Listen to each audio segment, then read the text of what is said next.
চাপা একটু হাত চালিয়ে কর, বেগুনটা তাড়াতাড়ি দে। তোর মেজ দাওয়া ডালের সঙ্গে বেগুন ভাজা না পেলে মুখে ভাতই তুলতে চায় না। আজ তুই এসেছিস দেরি করে, জানিস তো সকালে সবাই স্কুলে যাবে, অফিসে যাবে। ডালটাও তো এখনো সাদলাসনি। আর একটা গ্যাস জ্বালা। আজ দীপা আবার বলেছে কুরকুরে আলু ভাজা চাই। আমি আলু কেটে দিচ্ছি, তুই কড়াটা চাপা। চাপা দি, ওর জন্য একটা মাছ ভাজা তুলে রেখেছ তো?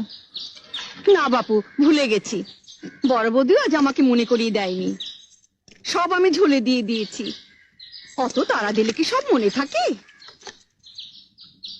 আর কটা দিন অপেক্ষা করো, পুজো আসছে। মা দুর্গার কাছ থেকে 8টা হাত আমি ধার চেয়ে নেব। উফ, তোমাদের বাড়িতে 10 হাত না হলে কাজ করা আমার সম্ভব হচ্ছে নি। সরো। ফাজলামো করিস না চাপা, তাহলে তো রাবণের কাছ থেকে তোকে 9টা মাথাও ধার নিতে হয়।